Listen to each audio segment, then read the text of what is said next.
All right, let's give this boat a test, the Arima, and go from here. We've got our radar warmed up. You can see we are right here. This is the remainder of the lake, which you can see, and then you can see over to the left side here off the port. We have the land right there. Perfect. So radar works great. See our location there, and also I'd like to just pull up the sonar underneath us. This is the clear view. This is the side view, so you can see either side. What a great unit. That's a really nice radar combo unit. Multi-function display, MFD. Okay, now we have our heading going forward at 191. Let's go ahead and not do that. Let's hit autopilot. Turned on the autopilot. Okay, so it'll hold us on this heading. What I'm going to do is I'm going to make us a hard left right there, and you'll see the motor is going to turn here, and it should head us over here to our port side.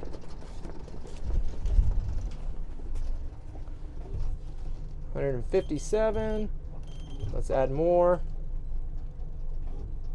I can hear the pump running. And there's the motor turning, giving us a little bit of a turn to port, just like we did on the direction. Change that heading. There we go. You see that? Pretty cool. So autopilot is functional. We'll go ahead and put it on standby so we can run the boat. Okay, stereo power. Turn that on. Okay, Fusion stereo system. This is the MS IP600. Got some tunes coming through those speakers laying up front. I have to turn it off so we don't have a problem with that. We got our radio working, it looks like. We've got a nice standard horizon. This is a GX 1800 Explorer, and that has built-in GPS, so it knows your coordinates at any given time. So if you needed to tell somebody where your coordinates were, they have it right there, all ready to go. All right, let's give the boat a run here. Check our switches. We got our bilge pump. Turn off manual, it's auto, and then we also have our second bilge pump. You can hear that one. And then our autopilot power, turn that off. We already tested it. Running lights, anchor lights. Port wiper, it does not have a port wiper, so that doesn't go to anything. Accessory, I don't know if that's used for anything. Horn, good. And our wiper on our starboard side. So, hey, as you're a driver, it gives you a little about 12 by 12 opening of clear. All right, and then the 3 accessories. There we go, everything's good there. We're gonna go ahead and shift this into gear. Let's go ahead. Sounds perfect, just like a normal Yamaha. I'm gonna go ahead and start adding some throttle, and I'm gonna bring the trim all the way down. Okay, our trim is all the way down. Let's see how this boat does. This is a little bit more of a unique hull than we're used to. There's a couple of things I really like about it. One is you have basically a sponson on both sides of the boat. If you notice, the motor is tucked in, adding buoyancy to the outsides instead of in the middle. That makes a much stabler hull. So as we walk around this hull, I can come all the way on the port side here, and we don't have much list at all. That is a major advantage to this boat that you don't get on other boats. So let's go ahead and see how she does. This 115 or 90, I think it's 90. Okay, I'm gonna bring it up on plane. I don't see any gauges, so I think we're just running however we're running. We may, oh, no, it doesn't look like. Let's see if there's a gauges. Don't know, I don't see any. Let's see. We got speed heading and everything, but we don't have any gauges. We are right around RPM wise, about 3,000 RPMs, and we are pushing 22.8. I'm going to go ahead and add a little more throttle because I think we are too high for a good run. The steering is fairly stiff. I mean, it's not crazy. It's better. Okay. It's not bad. It is stiff, but you never have to worry about it turning on you on its own. Okay? So we're at a nice cruising speed there at 26 miles an hour. Let's go ahead and put it into a hard turn. It's really warm in here. We've got the top, and it's got a nice skip tower And that makes a difference when you're out in the wind. Like, I feel nothing. I could be just as well be riding in the car. Bad weather, no problem. Okay, I'm gonna go ahead and put this into a pretty hard crank. There we go, it's taking the turn really nicely. Good and sorted, planted. I'm gonna put the boat back into the straight. We're gonna hit our wake coming up here in just 3, 2, 1. Ah, that's soft, no noise, a lot less noise than we get in a aluminum boat. So we do have a quieter running hull. Now we're gonna run into the wind here, so it's gonna push this tower a little bit. So as you see, we're running into the winds directly. We have a little bit of a list. That's simply just trying to push against that wind. It's kind of crazy. Okay, and that's something I have noticed with the Arimas, is they have this little bit of a list. But I believe if we push this transom, or if we push this bow up, it'll level out. Just like that. Okay, there you go. There's your horizon. Slightly listed. Like I said, that has a lot to do with the wind and the torque from the prop. I'm gonna go ahead and bring the speed up a little bit more.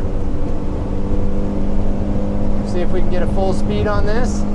There we go, 30 miles an hour. Moving out really well.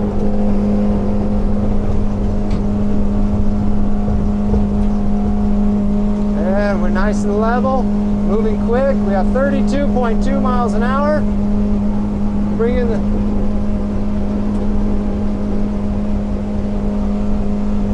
Yeah, about 32.5 miles an hour. It almost sounded like we were hitting the rev limiter at that 32. That's why I think we were maxing it there, because you could kind of hear that rev limiter, which would mean, well, we aren't loaded down all the way right now, so I don't know if it's appropriate or not, but that would mean our max speed was 32 miles an hour. I think if we propped up a little bit, you'd still have plenty of hole shot. We'll find out. Let's run this thing. We're gonna run it from a standstill to a full speed. Now we're hitting our wake, have it coming in on us, and this boat's really level and planted. I do like that. Like I said, the stability of having that extra buoyancy to the sides, and then the tank is in the middle, the fuel tank is in the middle. It gives this boat a lot of level stability. Okay, here we're gonna go. We're basically stopped. Let me get that motor straight. Right there. And we'll go ahead and shift into gear and full throttle now. I didn't have it trimmed all the way down. Now it's probably there. Hops up on top. There we go, speed's climbing. Bringing the trim up. 31.6, 32. Yeah, you can hear that hitting the rev limiter. Right there, I had to back off a little bit. And we didn't lose any speed, so you can see I hit that rev limiter. I'm gonna bring the trim up a little more. See if we can get a little more out of it. Now that bow's really high out of the water, so man, this thing rides really good. Now we're starting to get a little bit of a bow hop or porpoising. So I know my trim's up a little bit high, so I'm just gonna tap this for like 2 seconds, and you notice how that just stopped. Now we know we're just the optimal trim. This boat's just floating. And we're going faster too at 32.9 miles an hour. I did not add any throttle. I just trimmed everything out smooth. So right there about 32.9, so almost 33. I'm positive we had some more. See, I could hit that and it just hits that rev limiter. So I can tell you we're just a little bit under propped. We could add a little prop pitch and get some more speed out of this boat. I'm gonna bank real hard here. Put the trim down. Look at this boat lay on its side. We're gonna hit our wake right here. We're gonna pout pretty hard. I'm gonna lay it out straight. Nice and open. Okay, there we go. I'm gonna add throttle. We're gonna line this thing back up. Nice and sporty. Sometimes the wheel's a little bit high. It's a hydraulic steering system. It's a little bit hard on the turns, but I'm only one-handing too, so it's nothing to be too concerned about. But just know that a little kid's not going to be cranking this around too easily. Okay, we're going to get that trim set again. And bring those RPMs up and get this thing pounding against the wind. wind does have an effect on this boat. I can tell you, we're listing going into the wind, and I think it's because we're having to turn the bow away from the wind because it's hitting us at the side. So you definitely get a little bit of push. So I'm actually turning against it to making it lean. So it's actually leaning towards the direction of the wind. You can kind of see on the horizontal. But recall, on the last run, we were perfectly flat when we were running with the wind. Plus, we're not quite as fast. I think we're at full speed here, into the wind. So there we go, there's our water run. It's actually a nice boat to run. I like this. I'd probably give this boat an 8 out of 10, and I don't give many of those out. So there you go. Okay, ladies and gentlemen, anglers, fishermen, listen up. We've got a boat for you. This is an Arima from the Pacific Northwest. Nothing will beat the nostalgia and the lines of this boat. It's pretty rad for that reason. It's not the perfect boat, but it's not bad. 2-inch coupler, Galvi chains. There's just our electrical wiring for the box for the electrical wiring, which is nice. It gives you an access point up forward instead of having to chase it inside. Okay, galvanized Carnai trailer. We got a heavier, and yes, it is a 2-speed winch. So I come again, it is not a 2-speed winch. It is a geared down winch, which is still nice because it gives you a lot of torque to pull that up. We've got a spare tire on the trailer. And then up on the bow here, we've got a nice anchor guide roller. Some nice stainless steel bow rails up here. And we'll keep going. We've got a radar up front. It is kind of weird how it's forward, but that's just how it is, okay? And it works perfect where it's at, and it can read good. The trailer does have bunks, but it also has a keel roller. It did present a little bit of an awkward roll on when we came on with that sharp bow. So, good and bad because it was really easy to launch. It didn't hold onto the trailer at all. It was really bad, or really good that way. And then let's go down the side of the boat here. We do have a nice skip tower. That's what that's called. One thing, it's like a hard top, and it does have this nice enclosure on here, and this enclosure is great on this boat. It does a really good job. The other thing about it is that skip tower, it's slightly a different color than the hull. So it's a little bit different color.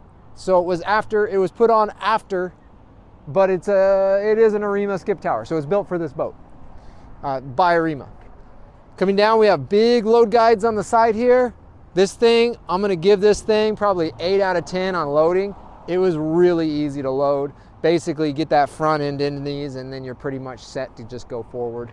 So that was it. The only thing is, as I was slightly sketched of it rolling back off the trailer just because that keel's sitting on there, but it did a pretty darn good job loading. So excellent loading. We've got bearing buddies, stainless steel bearing buddies on here, galvanized wheels.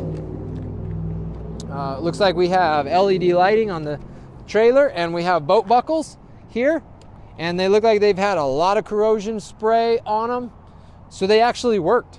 We were able to set those tight. You just basically pull up like that and you got it, and then you push that and you release and you're unhooked just that quick. They have a hard time in salt water, but I think if you do what they've done on this, because these aren't brand new, they look like they've been on here a while, and they're just full of a lot of that corrosion blocker. Hey, there you go. Okay, this is a hardly used at all 9.9 power tilt trim electric start high thrust setup with that prop. Tiller handles, shifters up here on the handles, so you have plenty of reach. You don't have to climb way over to put it in and out of gear. That's one of the things the Yamaha really has going for it. We got a 90 fuel injected 4-stroke. This motor's got about 900 hours on it at this point, so it's kind of in the middle range of its lifespan. I mean, I've seen these go well beyond 2,000-3,000, and they're on if they're used a lot, but 2010, 900 miles, I say half-life. All right, coming around to the motor trough here. Looks like there's our pickup for the live well, and it has a live water, raw water, and a freshwater wash down. It actually has both on this, raw and fresh. So that's a nice setup that it has. Okay, then we're going, let's see, around here. You see there's a little bit of old barnacles on the back here, if you want to bring the camera back around. Yeah, somebody left it in the water a little too long. That does come off, but it takes some scrubbing. Okay, here's where we're going to plug in our stern light, or anchor light. Going around the side here. Not really any scratches or damages that I can see. There's a little place that's been repaired right here. You can see that. Looking down the keel, it doesn't look like it's scraped too much.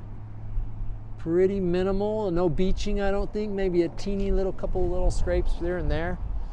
Nice bow or rub rail going around. Looks in good shape. Okay, let's go ahead and hop inside the boat here. We'll start looking around there. Okay, we've got a little bit of sea deck foam on the ground, gives you good traction, keeps it quieter. And this does have both sides have the seats that come in and out. So if you need the space to be able to get back here, which most boats don't let you this far back. You know, you see the big trend now with a lot of offshore brackets or extended transoms, they call them, where the motor's way out here. When you have a fish and you need to get around the back of the boat, that motor's way out there. So there's goods and bads to that. But I really like this setup where you have the ability to get all the way back to here, and you can move around the pulling the fish, deal with that in a little bit further of a setback than most boats have. Okay, we've got here a little bait tank or a drainable box. I think the other side has plumbing to it. There you go. There's your wash down. So you can fill that up if you need it for a bait tank. And it has a drain at the top and the bottom, so we'll go over there. Access, there's these panels just slip off, and there's access to the fuel tank there. So if your gauge isn't working, you have the ability to see it. Most tanks, you don't have that ability. You have to just guess. So there is a way to see your fuel level without going there. And then we have our batteries to the back here. We have one battery and battery switch and onboard charger there in the back.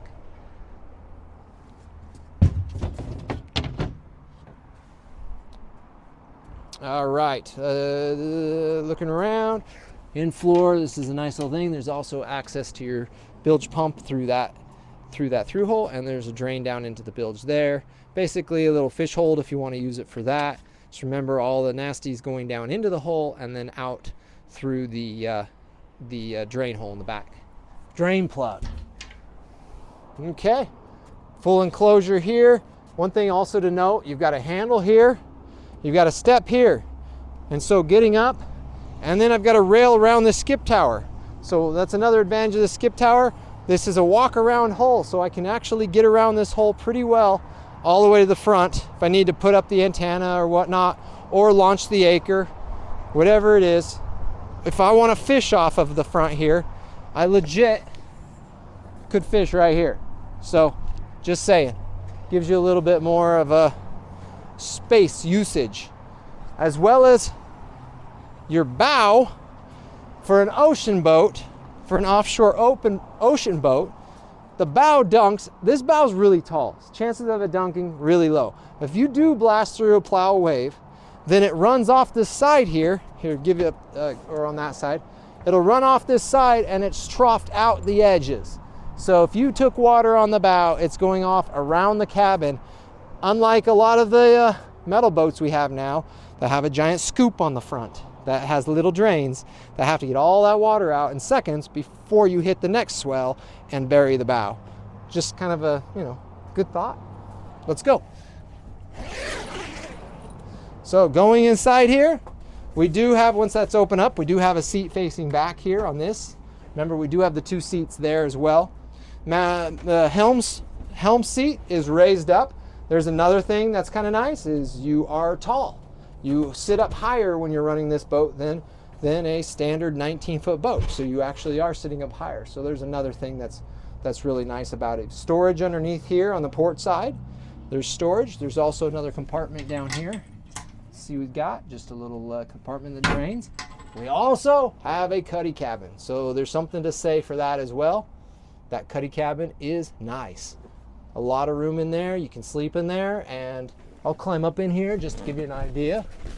6'1", I'm all the way in. Sleeping conditions, not bad. Got a bomber hatch here, let some air in, climb out if I needed to. All right, and then if you want to pass the camera in here, we'll look at the electronics. Here's the wiring for the autopilot, controls for the autopilot here, and motor for the autopilot. And for rigging also, you have access to the entire back side of the dash for wiring. And there's your wiring, as well as this is a lot easier to access than normal. Your wiring and stuff. It is a little bit tacky how it sits out like that, but normally they run it under the carpet, which I don't think is much better. But you could put a conduit through there and make it look a little cleaner, but I don't know if it's important or not. But you do have a nice little cabin space inside here that you can utilize, as well as you can add in the center. They make it a nice setup here under the cushions. There's where your porta potty goes. Up above that's your freshwater tank, porta potty. So say I did have a porta potty right here. I'm gonna hand you the camera back, Jax. A little awkward, but I could sit here and I'm not even hitting the ceiling, so you know, there you go. You can use your imagination for the rest, and this will close up. This door shuts here, so you have full privacy. So you have a bathroom on board as well, which on a 19-foot boat, you don't get many of those as well. All right, nice Garmin electronics. We got some on the water footage. Here's our controllers. We already showed that for the Raymarine. The Raymarine is the autopilot system. Nice Fusion stereo system. Head unit's good. Speakers are pretty bad. They're not that great. Cup holder here. Also, take a look here. We can go up to 150 horse motor on this, and this also has an 8-person capacity. So there's actually, you know, it's a bigger boat. This isn't a tiny boat.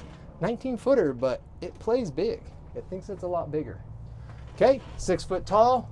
I can run. No, there's my clearance there, about that far. So I got good clearance for on the skip tower. Great visibility. Visibility from looking through the windows is a little bit smaller. So if these cloud up, you know, you don't have wipers or anything there, but you do have a wiper for this little section. And Roman's little shade here, whatever, I can see through here, so I could navigate in rain with this one wiper, because that side doesn't have one. But it's got a switch for one. So there we go. Everything seems real solid, all around. Pretty rad boat. It is pretty airtight in here. It's warm. I mean, it's only like 60 degrees, maybe 62 outside right now, and it feels like 90 inside. So it does a job. Gives you a full all-year boat, at least out on the coast where it's not, the water's not frozen. One other nice thing, if you put the motor down, this will set down and you have a full rigging station with your rod holders, cup holders, and bait cutting area right here. So you do have a lot of use of this space actually back here. When the motor's down, this can just set down. Gives you a lot of space. So it's really, like I said, it's a 19-foot boat that plays like maybe a 22-foot boat. It feels really big. And remember, you don't have that transom off the back, so it really uses all of the space quite well. Okay, so we're in Florence, Oregon. We're right on the coast, off Highway 101. There's Taco Bell and maybe Pet Mart right around us. So we've got a lot. We've got some RVs. We've got some other toys. We try to get really good deals on this. This is a consignment, so the price is controlled by the owner. We are willing to take decent offers to the owner, and the owner's going to make the decision on that or not, but we'll try to get you a good deal. We'll work with Roman. Roman, we're really going to push hard on you there, because we're going to sell this boat. So you might be the recipient of a really good boat here. All right, so Jackson here, he's the one you message. All right, and I'm Bobby. It's really just us two for the most part when you're dealing with any of the sales stuff. And yeah, good boat for you. Let's put it together, make it happen. Let's get you out on the water. This boat will be cool.